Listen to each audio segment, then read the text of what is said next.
Alrighty, everybody, welcome to another episode of the NerdCorp Podcast. This is your one and only source for all things nerdy, whether it be comic books, video games, TV shows, whatever it is, we got your back. I am your host as always. My name is Matt Hedrick. Here with me in the trenches, against his will, is Chad Porto. How's it going? I am typing. So you need to do things while I finish tweeting. You're tweeting, huh? I'm trying to get people to listen to your dumb ass, all right? You're a very angry person. I'm in a good mood. Very vindictive, very mean. I'm not vindictive, I'm not mean, I'm just brash. Isn't that just a nice way of saying mean? Fuck off. So we actually have, I would say, not a lot of time, but we got more time than I think I was aware of, because there's only 2 fights I want to watch on this card, and Okay. they haven't even started the main card yet, and there's 5 fights on the main card, and the main card usually goes to about 12:30 or so. Okay. So we got a good 90 minutes to kill. Boy. We don't have to kill it all. I'm just saying that's what we got going on, Holmes. Well, I'm just thinking. I'm just thinking here. You're like, I have more time to spend with you, even though I don't want to. I mean, Wrong. I'm definitely right on that. I know that for sure. well, you're not wrong, but I can't admit you're right. It's just not in you. It's just something I can't do. So today's episode is called "Tall Lady Vampires Got People Simpin."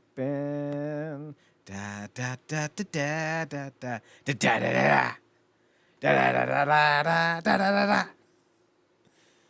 So we actually got quite a bit of RE news. We got updates on a new RE versus game, which I actually think looks kind of fun, because you get to play, I guess, third-person view of your favorite RE characters, and when you die, you turn into monsters. I don't hate that. We also got updates on the new RE movie, which I'm not even going to deny. I love those shitbag CGI movies. In all their shitty glory. Right? Oh, yeah.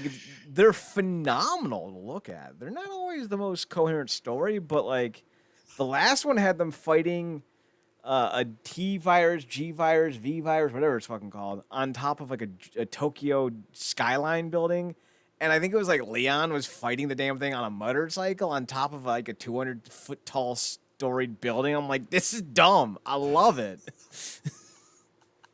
Then he Why take yourself seriously when you could go over the top? It's always better. right? You can be cool or you can be obnoxious. Always do obnoxious. So that was cool. We also got kind of an update on RE8 Village, which was, I guess, new? I don't know. I didn't think it was worth the hype.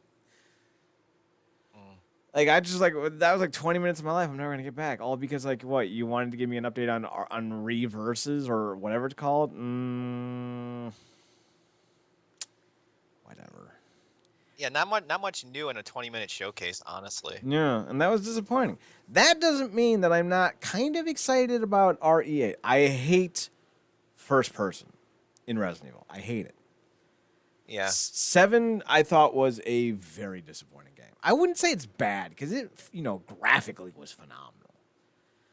But they skimped out on just having, what, you had the 4 bakers, technically 3, plus the baker who was trying to help you, so 5 in total. And then all the other enemies were just black slime monsters that you would see in Fortnite.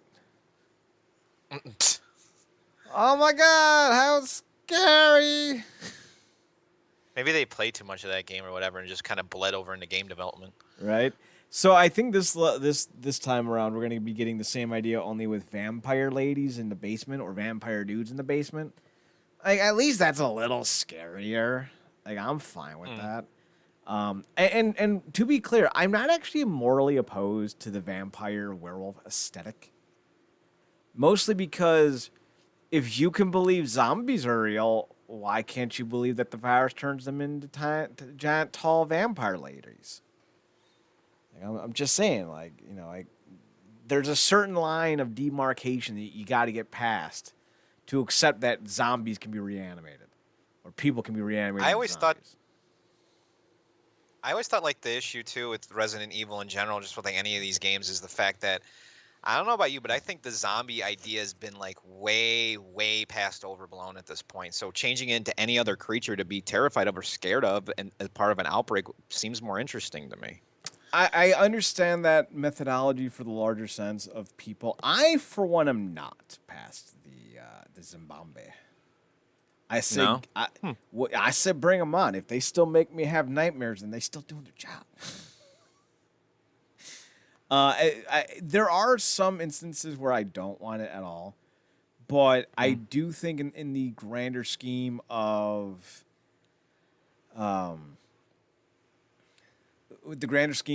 things like Resident Evil, I think there are allowances for it because like that's what you're signing up for. It'd be like going to Madden and they're doing curling. Like no, It's I fair. That's fair. came to Madden for the foosball. I don't need the Canadian curling. So It's just what works. It's just what works for a franchise is what you connect to when you think of enemies in a game like that. yeah, it's about I get it. about staying true to your base. But again, Mm-hmm. I'm not even against it if it's done right because it's going to be one of those situations where like the V virus or the W virus or the WPX virus or whatever is the reason why there's a werewolf and a giant tall lady vampire. Like it's still going to be biohazard. So like I'm cool with it. Like we're good. I don't like the first person, but I like the setting better. So like Eastern Europe, fucking Cracktown with the ghouls and the goblins and the like yeah, sign me up. This is big dumb fun time. I'm in, but maybe not do first person. We'll see. I mean, obviously it's gonna be first person, but if they could, not, that would be enjoyable too. Well, I'll take anything over like tank controls though, honestly. Okay, yeah, but like that's like saying, yeah, you can cut my toe off. Because it's better than being shot in the face. Ideally, I'd like neither. But if I got to lose Mr. Right Pinky, damn, I'm going to lose Mr. Right Pinky. I'm telling you.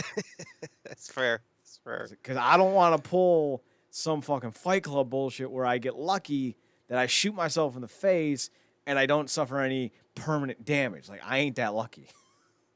So third person's always been kind of like the sweet spot for Resident Evil then. Yes, for me specifically.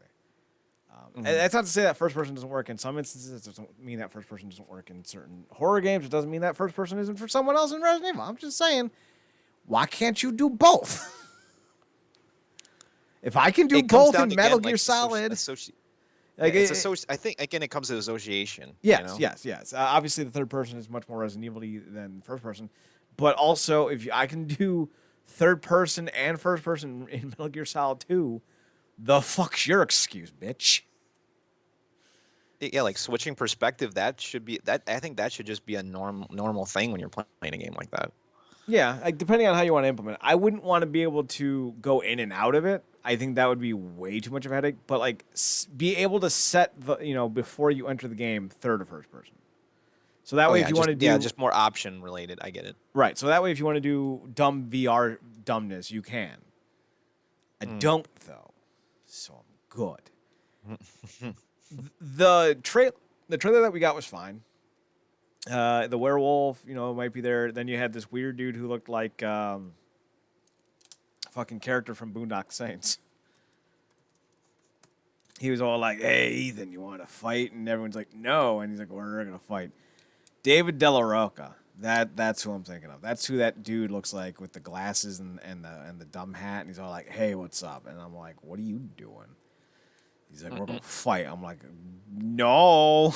Then like weird spooky shit came out of him. I'm like, "What are you doing?"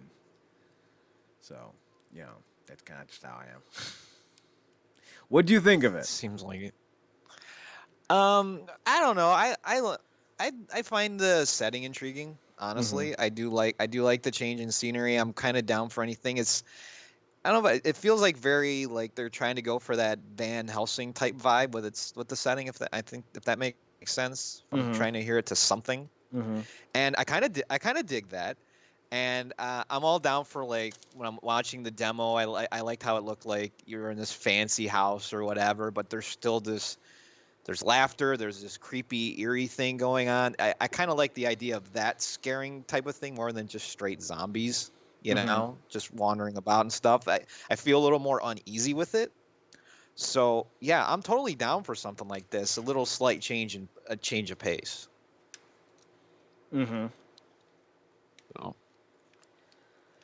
So it's set in Romania. The synopsis says the game is set a few years after the events of RE7 Biohazard. During the reveal, Capcom said the story is Ethan's world suddenly comes crashing down once again when Chris Redfield, an unexpected yet familiar face from an appearance, makes an appearance, setting off a chain of events that sees a distraught Ethan seeking answers to Chris's shocking actions, and ultimately finding him in a mysterious village. Events will take place in Romania. So I think the thing that really pissed me off about this was the trailer was 2.5 minutes maybe.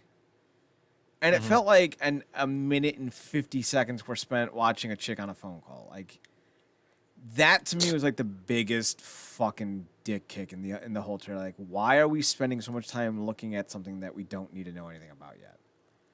So that kind of murked me. And this game's not that long out, so you think you would see more gameplay stuff by now.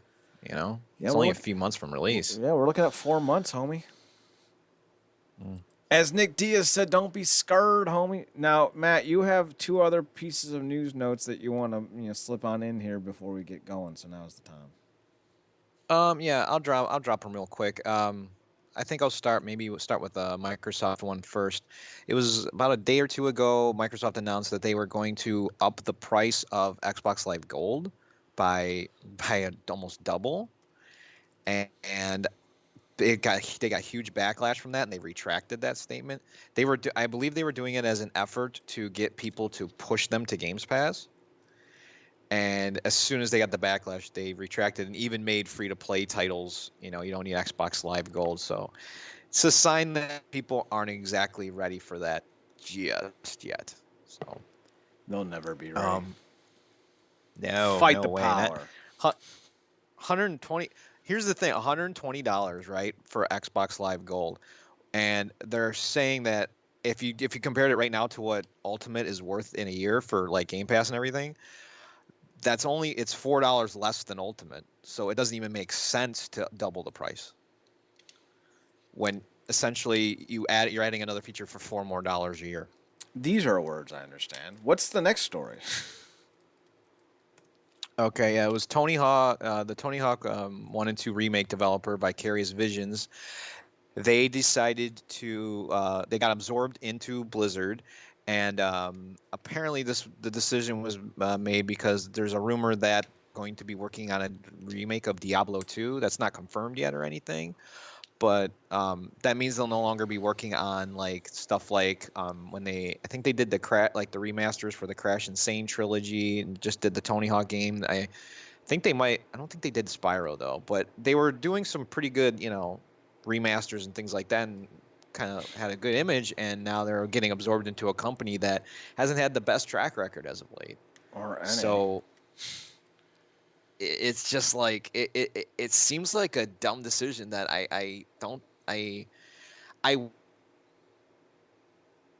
what they brought to the table that I've played in recent times has been good, but with who they're partnering with, I kind of seeing it being a train wreck, like before it even really gets started. It's already a train wreck. Off we go. The wild blue yonder. All right. IO and Epic promised a solution to Hitman 3's PC Legacy Content Model. Company's promised solution to issue that would have been seen players required to buy content again. Why did I pick the story? I thought this was about the story itself, like the actual game story. I don't care. Moving on. No. That's my fault for not reading an entire headline. That's what I get. Valve educate.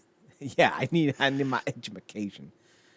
I'm just a bill. I'm only a bill. Valve and 5 Steam publishers have been fined at 7.8 million. Do you know what currency this is, Matthew? I believe that's euros. No.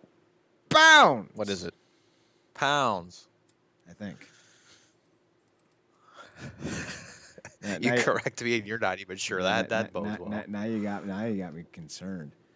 You're right. It was the euro. Look at that. All right, cool. He can be taught. He can. Just one too many shots from the snake. So 7.8 million pounds for anti-consumer practices. European Commission takes action after companies restricted cross-border sales. That's 9.4 million for geo-blocking practices. I was just about to ask, what's geo-blocking? VideoGamesChronicles.com is like, homie, we got you. Geo-blocking is a practice of restricting access to content or products based on which country a person is in.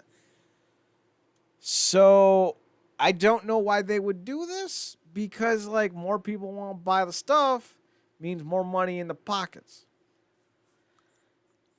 The only time I can think of, like right off the top of my head, that this like content was cut necessarily in certain countries is due to controversial things. The biggest one I can remember was South Park. When the Stick of Truth came out. This would not fall into that realm. If a country has blocked content, that's different than blocking people attempting to buy content. Does that make sense? Okay. If let's say Australia, because Australia blocks and bans a lot of shit. Let's say Australia goes, yo, we don't like this Hufflepuffle bullshit game, New Noon's Revenge or some nonsense. I don't know. Okay. Wrath of the Spyrocoot. And they're like, we don't like orange dragon babies. This is fucking weird. We're banning it. If someone in Australia then tries to buy the game from Steam can't sell to that region due to the government oversights. Now, there might be some workarounds. There might be some abilities in such in doing so. Maybe it's only in-person physical copies. Maybe it's not. But that's generally a different situation than having a block for the area. Now, this is more akin to, how if you buy like a PlayStation 2 system, but then you go and you buy a PS2 game that was made for the UK, and it doesn't work with your... So more like region exactly. locking, that's more what this is in reference to. So that to me was never something that made sense to me either. Like, why would you region lock shit? Why not just release the games for all the goddamn games? Like, more games for more fans equals more money. I don't know. Seems like a stupid practice, I'm just saying. It doesn't seem like translation would be that hard. The only thing I can think of is maybe popularity in some countries of a product is not as high in one spot as it is in another, maybe. It might be due to the fact that they're attempting to price gouge by unlocking the ability to sell to that region at a specific date. It says today's sanctions against the geo-blocking practice of Valve and 5 PC video game publishers serve as a reminder that under EU competition law, companies are prohibited from contractually restricting cross-border sales. Such practices deprive European consumers of the benefit of the EU digital single market and the opportunity to shop around for the most suitable offer in the EU. The European Commission said the fines it handed out at the publishers had been reduced because the companies cooperate with its investigation. It claimed Valve did not cooperate and fined the Steam firm over 1.6 million euros. Apparently, Bandai Namco, Capcom, Focus Home, Cox Media, and ZeniMax were also fined several 100,000 euros each. In a statement issued to Eurogamer, Valve spokesperson disputed this claim, said it would appeal the decision. During the 7-year investigation, God, it took you 7 years? Jesus Christ. What? Did you have an intern on the project? Valve has cooperated fully, providing all requisite evidence and information to the Commission. We disagree with these findings and plan to appeal the decision. You gonna pay some money. So let's see. Publisher requests and Valve issues Steam keys. Each publisher agrees with Valve in which countries the Steam keys can be activated. The publishers delivers Steam keys geo-blocked to country A. Distributors of video games in country A distribute consumers from country B by Steam games. Consumer in country B cannot activate game bought in country A on Steam. Steam keys deactivated. Cross-border passive sales restricted based on customer location. So it sounds like that this is a publisher deliver. So, all right, it sounds like the distributor of the games was selling bunk-ass activation codes to areas in which people cannot play the game. So this was not necessarily Valve or the publisher themselves doing it, but I think they knew that this was a practice that was being done. So basically, they ended up selling activation keys that they knew weren't going to work, pocketed the money. Yeah, that's a kind of a skeezy See, that's shit. yeah, That's shit. That's what you do for a Klondike bar. So that's the equivalent of selling like when keys get sold that are for Steam, but they're not sold directly through Steam too. To go to the metaphor we just used, it'd be like selling a Euro region PS2 game to a PS1, PS2 American user that you know isn't going to work, but you do it anyway. It's some shady ass bullshit. It's a game that like you actually have some interest in, Right. God knows that comes around bullshit. so fucking rarely these days. I mean, thankfully there are patches out there for certain games that people have been working on to get English translations of certain games out there, but not every game's ever going to get it, No. So it's a crapshoot whether you're going to get it or not. What would you do for a Steam key? That sounds awful. Jesus. Never mind. Yeah, that didn't sound right at all. That was a mistake on my part. Matt, before Kind we of get horrified now, honestly. before we get into the YouTubes, my friend, did you play or do anything that you want to talk about before we get into anything? I've told you lately, I've been kind of getting deep dived into the retro stuff anymore, and I've been playing a little bit of Zelda recently. Which one? And I have been playing a Game Boy version, the Oracle of Seasons. I've been playing that through the Game Boy Player on the GameCube, and I'm kind of starting to realize that. See, you know for a fact that I'm not really a big fan of open world stuff, right? Mm-hmm. But I do dig the idea of how Zelda separates its game into dungeons. Mm-hmm. There's always some fun way to explore or some different puzzles and things like that to play in there. And this game's really cool with the mechanic it has, like actually like changing the properties of the world based on what, obviously what season of it is, like fall, winter, spring, summer. And certain things change with what you can do. Like some objects you can jump on, some objects you can walk across, some you can like lift. Some areas can be passed. You get the idea. Like the environment adapts to whatever you're doing, and it also can be used against enemies and stuff like that. And I don't know. It all started for me with Link's Awakening too. Like when I played the remake recently, and I've been getting absorbed into this idea of the dungeon exploring Zelda games, and I kind of want to like, maybe go back to the well and try some, like, since I do have a GameCube, maybe dive into like maybe Wind Waker, give that a shot when I'm done with it. I got Four Swords Adventures. I know it's more of an action game, but I kind of want to see what that's all about. I don't know. I'm just something about me is just saying Zelda right now. All right. Nothing wrong with that. Mm-mm. So I haven't seen anything new, movie-wise. Although we'll talk about it here in a little bit. The Man of the Jedi video. Some of those movies that have me thinking. I want to take a look, especially the werewolf, and I'm like, that's up my alley. I haven't had a chance to see it yet, but I mean, you can give me the highlights of like what movie she picked. So. I could not tell you any of them. Most of them were big gay lesbian movies because I'm telling you, she hasn't admitted it, but she big gay lesbian. I'm just throwing it out there. I wouldn't be surprised if she's like, I like the lady meat. I'll be like, listen, sister, so do I. It's fine. But like she did no issues. She did like her top 15 movies of 2020. And at least 5 or 6 of them were lesbian love stories. And I'm just like, are you saying something? Because I feel like you're saying something. like putting the message through in a pretty much not so subtle way. It seems like. It's how JoJo Siwa came out apparently. So like whatever. Okay. So, but one of them is about some like sheriff werewolf thing or whatever, and I'm like, this sounds dumb. I needs to see it. So, there's that. Good stuff. All right, so I'll check that out eventually. There was something else I think I was watching that I wanted to share, but I forgot. Oh, it's a YouTube video. So we're about to get to it. Never mind. Do you want to go first, or should I? If you feel like you got some stuff to share, go first. Apparently you don't, then, because I do. Oh, I have a short list, so I figure like you can elaborate on yours more than mine. Fair enough.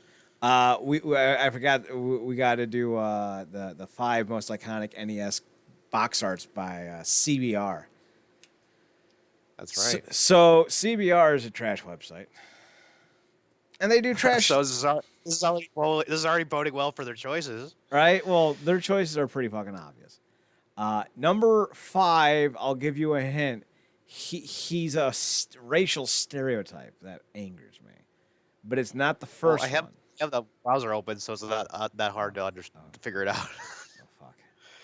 All right, it's Mario 3. Do we feel that Mario 3 is iconic? For the cover, I'd say the most iconic cover to me is ever for Mario has been. We're gonna go through these one at a time, so let's not potentially spoil anything.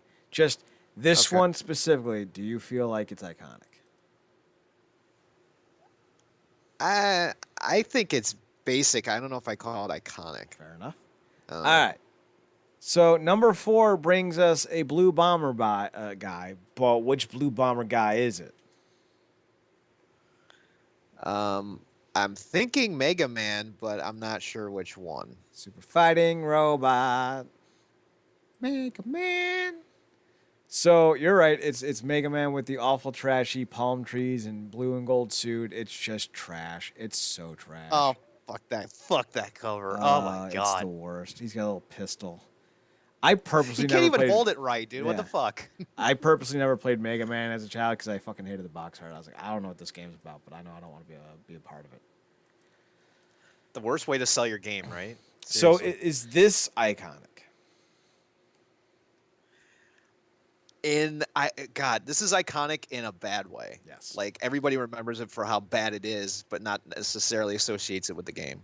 So number 3 gives us the greatest bastard in the history of video games. Uh-oh. You want to take a stab at the biggest bastard in the history of video games? Oh man, I could not have a single clue on this one. I have no idea. Classic, iconic NES game, biggest bastard. Just take a stab in the dark. This is like the SATs. You literally get points for trying. If you don't try, you're fucked. Just think of the biggest dickbag in the history of NES gaming. Who is it? Don't think. Name it. Give me a name. Bam. Bam. Bam. I don't even first know. Off, bam. Just pick. Bam. Come on. You don't need to know. Just guess. Just guess. Come on. I want to say Metal Gear, but I'm wrong. That was some Solid Snake from Metal Gear, but I don't know. In this version, you pissed me off there, buddy. It's the fucking dog from Duck Hunt. The dog from Duck Hunt. How is he not the biggest? He laughs every time. Well, the cover's the duck. Yeah, but I said the biggest bastard from the game. I didn't say it from the fucking cover. Okay, I got you. Okay, yeah. The version I actually had was the dual version. Yeah, I did too. Was the the Mario Duck Hunt version. So yeah, that's number 3. I don't give a shit.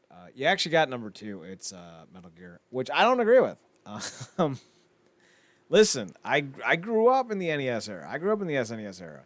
I love me some Metal Gear Solid. I love me some Solid Snake. I love me some goddamn Aliens with Colonel Hicks, and that's who this is based off of. This is the guy who played Colonel Hicks in Aliens.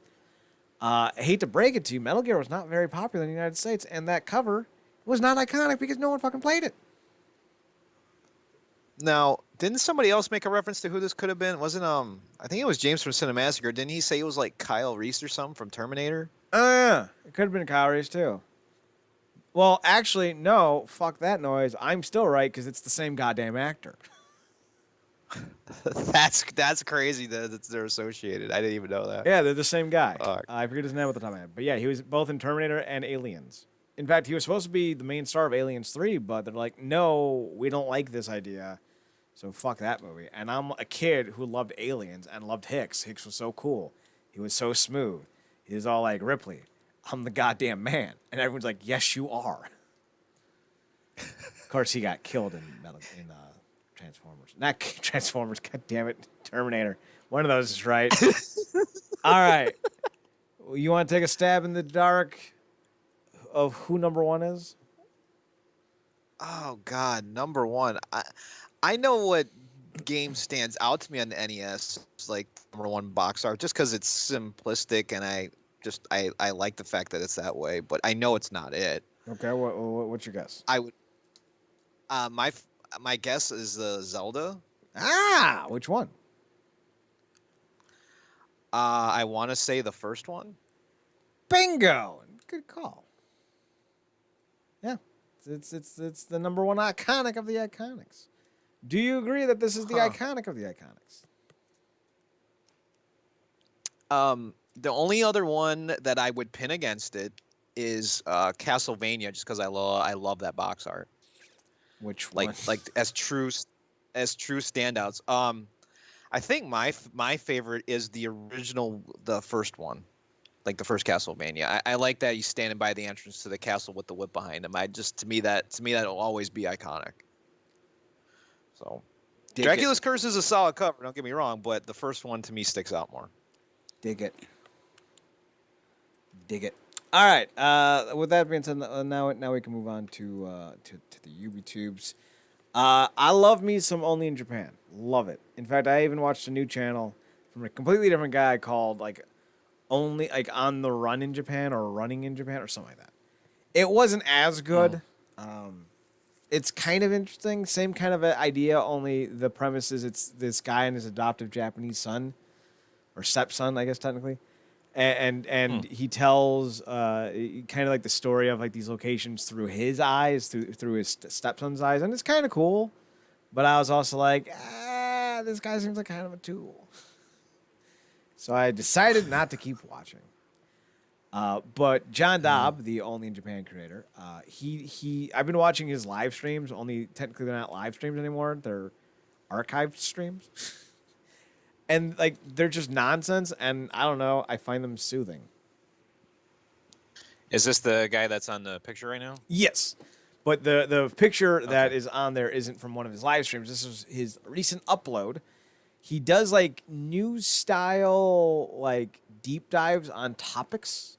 Like you've ever watched like Channel 8, and they're like at 9 o'clock we're gonna be taking you to. The pastry shop down on the West 9th. It's known for its giant turtle sandwiches. And then they go down and like, how did you get the giant turtle sandwiches? They're like, well, the giant turtles came from outer space, you see. And I'm just sitting there, I'm like, oh, wow, I'm riveted. Please go on. But like that's the kind of shit he does, only obviously not giant turtles from space. He did one about Japanese green tea, and I've never been a tea enthusiast. Like, whenever I had tea as a child, it was, like, always sweet tea or that nonsense, that cold brew tea. I fucking hated it. But, like, I might try warm tea. I don't know. See, it's interesting because I actually come from the opposite side of it. Yes. I've actually was a fan of tea for a long time. Yes. Especially green tea. And, but I've never really had it warm. I've always had it cold, so I'd be intrigued to try it, and if it's the perfect cup, I would like to see how it turns out. So, well, maybe I'll check it out. They went really deep into like the time of the year, the best time to pick the tea leaves. Apparently, you're supposed to pick them when they're just blooming. You don't want them to wait until the end of the season. You want to get them young, so that way they're more pliable. Different temperatures release different flavor notes from each leaf. the way you prep the leaf. I'm like, holy hell, y'all must be fucking bored to figure out the 110,000 different ways to prepare one tea leaf. Hey, man. COVID does strange things to people, right? Well, this shit's been practiced for 3,000 years, so like I don't know what they're. That's fair too. Yeah. Maybe they didn't have cable back then. I don't know. They only had 2 channels. 3,000 years, I certainly would think not. Right? They only had 2 channels. It's What's Up Jesus, parentheses, in 1,000 years that'll make sense, and then the Emperor's Network, which is just him chilling. I like how you turned Jesus into a sitcom. What's up, Jesus? Well, it's What's Up Jesus, parentheses, in 1,000 years doesn't make sense. Like I would love it. He's like open the door. He just like throws a thumbs up or something. Like it's a Walks family in, sitcom. Konnichiwa! Because you got to remember, it's Japanese Jesus. That's right. Yeah, I got you. Well, yeah. technically Japanese Jesus is Hiroshi Tanahashi, but neither here nor there. He also, so I watched a lot of his live streams, like I said. He did one, I think this one was newer. He bought zombie ramen. What the hell is that? So basically, the thing with Japan is kitsch sells, right? Like anything out of the ordinary or weird or what have you will be an instant success. And apparently, there's a place in Hokkaido, which is a part of Japan, that sells this neon blue ramen with some type of like salt brain or something like that dissolves after you pour it into the water. And I was like, all right, this looks kind of interesting. And then he poured it out, and I'm like, oh, it's just blue ramen. I wasted 28 minutes on that. I was really hoping to be like multicolored or there'd be like little chunks of something in there, but nope. I was defoozled. I had a similar thing. I watched a similar thing on that channel Emmy made. Like I've told you, she's into this culture as well, and she looks at these weird types of things. She tried out like edible bubbles or something like that. Like you're supposed to pour the Coke or whatever and do what? Interesting. Yeah, and she she mixed as much Coke as she could into the mixture, and she said it still tasted like soap. So it was like, and she spent a lot of money on it too because she had to get it imported, and that apparently, especially now, shipping costs, it cost her quite a bit to do that. So she was pretty disappointed. Well, that'll happen. So moving on to the next topic, I got obviously we just talked about this. It's A Man of the Jedi's top 15 movies of 2020.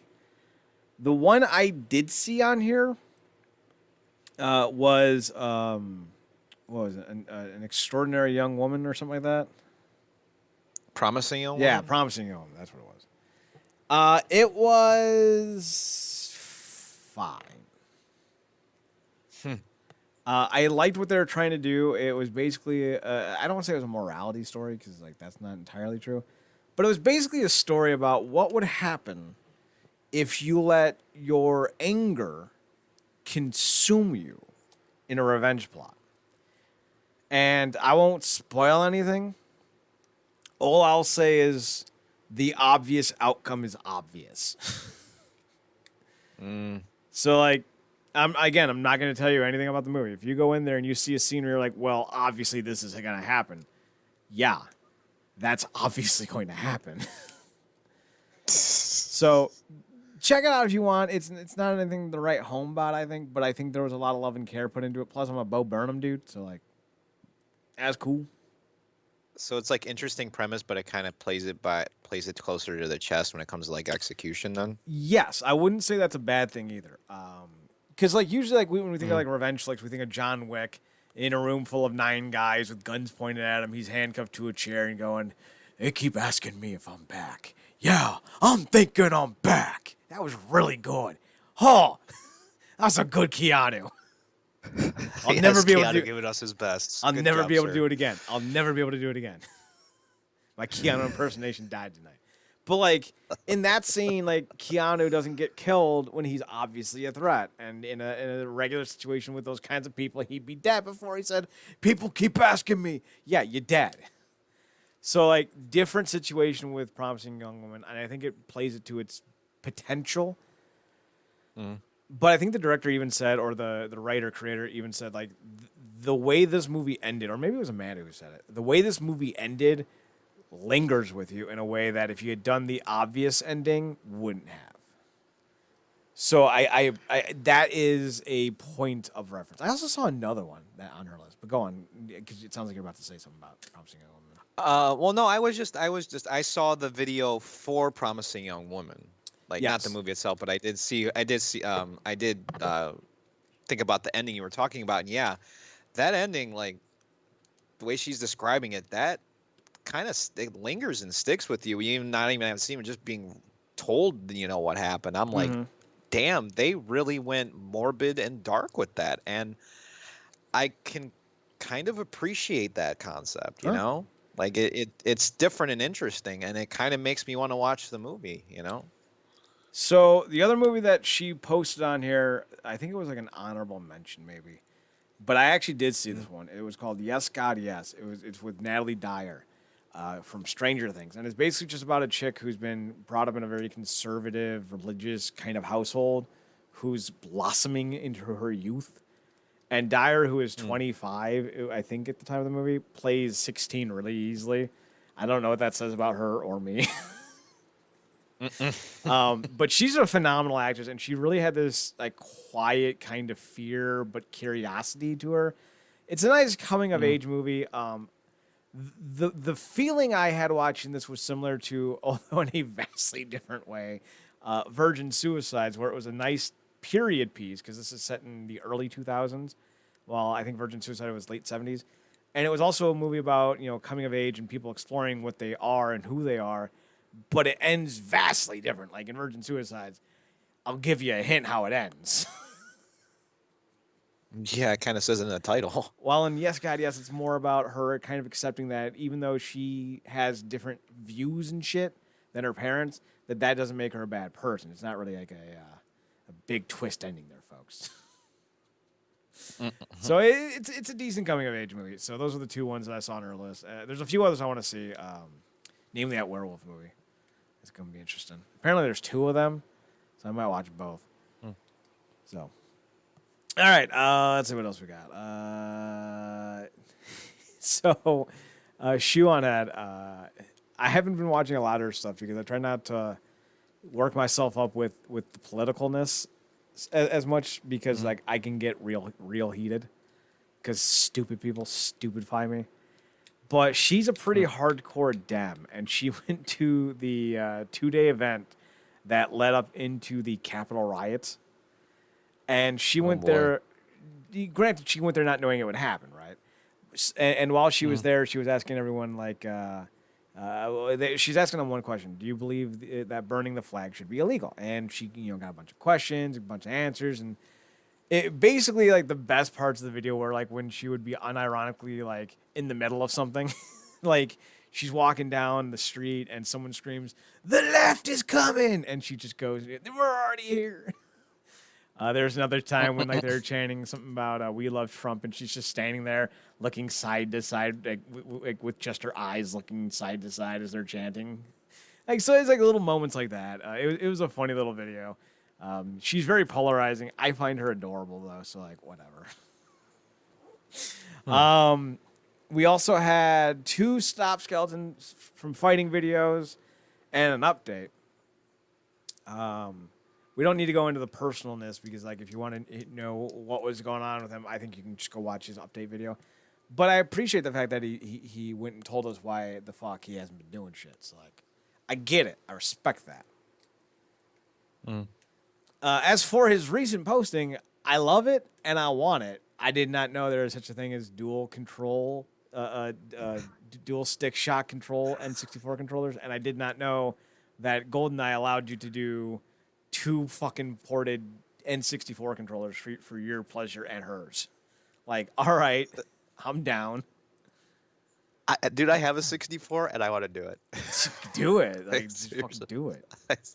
Seriously, I want to grab out my 2 old controllers and hook up GoldenEye and see if this shit like actually like how it actually pans out. It's so weird that a concept like that existed so early on. Like because even the PlayStation didn't do dual analog at launch. It was their second controller, if I remember right. Like it started with Ape Escape, so they even predated that. Which, damn, and that thing looks just like such a monstrosity. Like, how do you even fucking play that thing? How do you hold it, for God's sake? Well, when did Ape Escape come out? 98? Yeah, 98. Yeah. So yeah, this idea predated that by at least a year and a half. Damn. Yeah, kind of nutteroni. So, good stuff from Uncle Derek. As always. Living Big in a Tiny World released a new video. It's a tiny house. What do you want from me? This one was actually pretty cool. I don't like the idea of lofts in tiny houses. I think you don't need to do lofts. You can do a door and not be some weirdo who flaunts their junk all around the world. Like, what are you doing? But this one is pretty cool. They have a little daughter, and she's like maybe 3 or 4, and the parents really kind of like unnerved about her running down because these steps are pretty steep because it's a fucking house on a trailer. Like, come on. So they were worried about her zooming by down the stairs to her doom. So what they ended up doing was they built her room next to theirs and put a sliding door that separated her room and their room. And I was like, that's pretty cool. And it's like this cool little cubby. Like if I was a 5-year-old, I would have fucking loved this room, man. It's like a goddamn treehouse with a stove underneath you. Like if you want food, you don't need to run through the woods to get to your house to ask for a grilled cheese sandwich. You can just holler down, from your little loft to going, Mom, grilled cheese me, bitch. That's like a dream for a kid, man. Right? Damn. Oh, it's so cool. That sounds awesome. So, it's just fueling my desire to buy one or build my own. I don't know how I would do it. I would definitely build it around a deck, like definitely. But like I wouldn't just do one. I would definitely have like 3 pieces to encompass the deck. It'd be badass. I'm looking at the picture right now. It looks really cool, man. I like it. Yeah. Unfortunately, like this one, like if you've never seen one before or haven't seen many, this looks really cool. The deck really helps. But the problem is like a lot of tiny houses really only have like 3 models. Like that's it. But so variety is lacking then. Creativity is lacking. Some people though do go off the fucking beaten path. Like one dude turned a submarine into a Airbnb. That sounds awesome. Yes, and he covers it. In fact, it's a yellow submarine, and it's a Beatles thing. Yeah, it's not even a joke. It's that kind of weird shit I just love about videos like that. Right? Like, just so far off the wall. That's so good. You can definitely find it on his channel. It's Living Big in a Tiny World. Then we got the Punk Rock MBA, the songs from high school that got him through high school. Now he's a bit older than us. He's in his early 40s, I think. So his bands were kind of like most of them you'd recognize. Pantera, White Snake. That's the White Zombie. Wrong white band. It's White Zombie. The one that I don't think you would recognize is Descendants. They are an 80s punk band, and they're pretty cool. I dig them. So it's just cool to see him talking about it. I appreciate that. He goes into a lot better deep dives with why he liked it. So check out Punk Rock MBA. So I mentioned before I was watching a new video series called Classic Gaming Quarterly. And he does like launch date games and consoles and all that. But most of his are what he calls Let's Reads, where he goes through old classic video game magazines to kind of like talk about what's in there and all that stuff. Well, apparently he got a PSM issue number 3, but he had just gotten it, so he had never read it before, and he went through it on his little camera thingy live for all of us to see, and it's cool.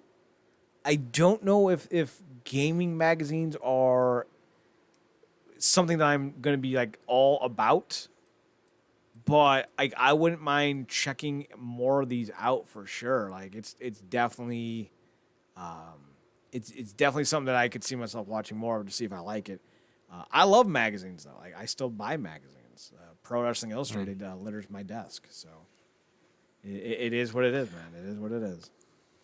I recently came across something like this. I follow a few different people who are like in the retro games on YouTube, also on Twitter, you know. And the actual I believe it's the National Video Game History Foundation. They actually have a program where they will send you like a blind box of like blind thing of one magazine, classic gaming magazine every month. So you can and I think it's like $5 a month or something like that to check them out. And I'm kind of intrigued to like maybe build like maybe a year's collection of just a bunch of random ones, you know, just to see what I get. It sounds like something cool to try, because the only one I remember growing up was I had Game Informer and Nintendo Power. Like Game Pro wasn't a thing that stuck out to me. I do remember the show, what was it?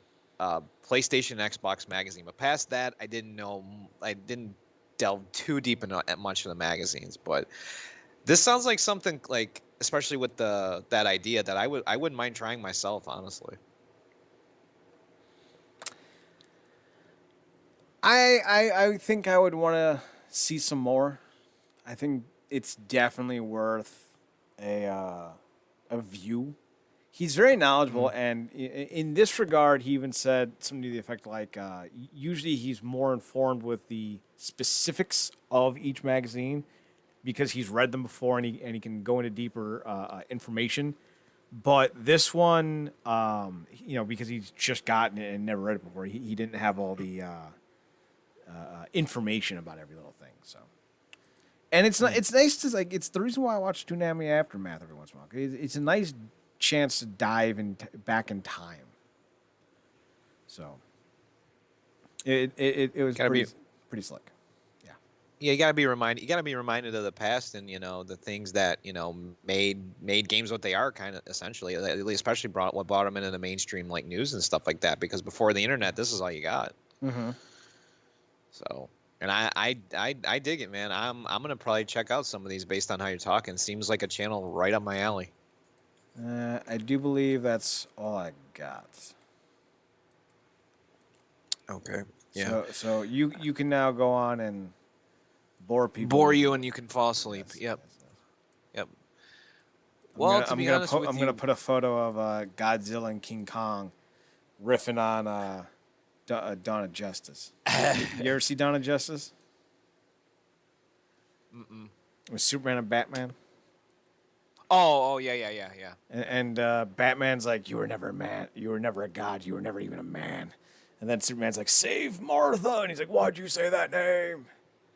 Well, some jackass, and I love him for it, decided to do pretty much that with Godzilla and King Kong. And Godzilla goes with, you were never a king. You were never even a monster. And then King Kong goes, save Mothra. And then Godzilla's like, why'd you say that name? I just find that shit so goddamn funny. If you've never seen the old Toei Godzilla movies and don't know who Mothra is, the joke just falls flat. I understand. All right, so what you watch? Yes. I like in reference to Godzilla though. I am familiar with how those movies are like made. I've seen bits and pieces, but never like a full movie. Fair enough. Like I would love to like sit and actually watch one. I just never have. Well, the next time COVID's over and I run out of adult films to watch, I'll come over and we'll watch some terrible Godzilla-ness. Sounds like a blast, man. I can't wait for that. Jokes aside of the adult movies, there's actually a new Godzilla King Kong movie coming out. Really? Yes. Nice. Yeah, it's coming out this year, I think in May. I think King Kong won the last outing, so I'm really hoping that Godzilla wins the rematch. I'm just saying. He deserves it, man. Right? He needs to take his ass down. Right? He's already done the JOB to the KONG. It's time for the Zilla to get what's his. I couldn't pull that off. Oh, what have you been watching? It's time for the Zilla to get his filla, I guess. I don't know. Stop. I tried. I'm sorry. You shouldn't I have. apologize. I apologize. Okay. A couple of the things on mine are the same as yours, so there's no real reason to dive any further. So the list is even shorter, honestly. Um, she says did an episode on Boundary Break for Red Dead Redemption 2, and he actually did an interesting idea where he took the graphics engine of the game and reverted it to its most basic form just to see like how far it could go, you know. Mm-hmm. And I love some of the crazy animations and things that took place from it. He always does weird things with environments and stuff, and I just love how if you do one thing, it just fucks the whole thing up. That some things have to be so precise and specific to work, you know. Like something as simple as opening a door can't happen if a character is standing behind it, you know, just Mhm. weird shit like that. So it's definitely a solid video. If you're a fan of that at all, I would suggest checking that out. It was well worth a watch. We already talked in depth about, not in depth, but we covered a little bit of Promising Young Woman, so I won't cover that from Amanda the Jedi. I still want to watch your other videos, so I'm going to check that out. Nintendo Life had a funny little video where they ranked all the different Donkey Kongs and stuff. I had some fun with it. It's a little long, but definitely some good jokes in there. And they also got they do weird videos like they're sometimes they deep dive retro stuff, and somebody got a Game Boy and he thought it was like an actual like, you know, newer one, and paid quite a pretty penny for it, and then he opens it and the entire thing's like disintegrated and falling apart, and I was ironically laughing at that. It's sad to see it, but you get what you pay for, man. Mm-hmm. Slopes Game Room covered the complete history of Castle, the second part of the complete history. I enjoyed it. Hour long episodes, they help more when you're doing things like this, you know, especially with how many games you're covering. I enjoyed it for what it was. We covered Stop Skeletons from Fighting. That video was cool. I am definitely gonna give it. Not so much the hybrid thing that he found a shot, but I got a couple controllers. I think I'm actually gonna give that a try. I've done quite a few of his other things, so why not try this one? Let's see, and the last one is SNES Drunk did some ActRaiser games, and it may not, none of the games really interested me based on the fact that they're based on that game, but it did make me want to check out ActRaiser more because I've never played it. So it's a solid video for that, but that's really it, man. And my list was short. Well, I'm glad I went first then. I have nothing else. I don't have any movies or anything. I tried watching a couple episodes of 2.5 Men because I never really gave it like a full run through. So like, all right, I'll try watching the first few episodes. And god damn, that show's hard. Yeah, it's so stock that it's just like. Like I bowed out after like a first season. Honestly. The only reason to watch that fucking show is all the hot chicks on it. Honest to God. Oh yeah, for sure. Like that's it. So there's no other reason. I couldn't do it, man. I couldn't. It's brain dead television, man. What else can you call it? I've been watching some Community late night because it's on not Sundance, IFC. So that's been fun. Although I'm never up that late anymore to catch it. Although like sometimes I'll be on like one or two. Like I'm still watching Modern Family because it's always on and it's always good. I don't think there's a bad episode. That's always. I should get into that. I should get into that more. I bowed out after about the third or fourth season. I should probably pick back up and check out the rest. Yeah, I think you might enjoy it. It's certainly a good show. I like it. It's the good. But yeah, that's about it. I haven't been watching WandaVision or whatever it's called. You didn't check that one out? No, I have no interest. I have vague interest based on like premise, but from what I've heard, there doesn't seem anything intriguing to keep you moving forward with. Mm-hmm. They release episode by episode. It's supposed to give you intrigue to make you, kind of yearn for what's going to happen next. But with something like this, I've heard it's better if they just released them all based on how the show is made. you know? Mm-hmm. And that kind of makes me afraid to watch it. Like, I rather would just settle for them all coming out and then watch it. So I prefer the weekly thing because I think we get too sucked into. I think we get too sucked into the idea of watching everything at the same time. You know, it's certainly one of those situations where I don't think binge watching is a healthy thing. And if you're watching something for 10 hours in a row, like that's not good for you, man. So like I'm fine with the weekly thing because it allows you to space things out. it also gives you something to look forward to, No, you know, week to week. That is a truth bomb. That's a truth fact. Mm-hmm. As far as anything else goes, I think that's about it. I'm pretty much tapped on the idea spectrum. So, Okay. anything else with you? I did take a shot, and I've been reading more comic books lately. Like, you know, I've been telling you, like, I've actually been trying to pick up some of the older things that I, you know, haven't had a chance to read now that we're stuck in quarantine, you know. And I picked I don't know if you were with me when I picked up the book, but you know, I'm into this Usagi Yojimbo series of comics. Yes. And I picked up one of his like side story things called Senso. It was called the name in Japanese I believe means war. And I wasn't sure what the premise exactly was. Like, I know, you know, had a vague idea, but I didn't know exactly what he was basing it off of. And apparently the author was basing it off of War of the Worlds, but told from this world's perspective. And I found that to be rather interesting, like how like dark it can go and gritty it can get, because the series has always based itself in reality, like very heavy in reality, as ridiculous as it is. It's always very grounded with its storytelling. So throwing something like this in the mix kind of is a crazy concept when you think about it, but it plays out very well.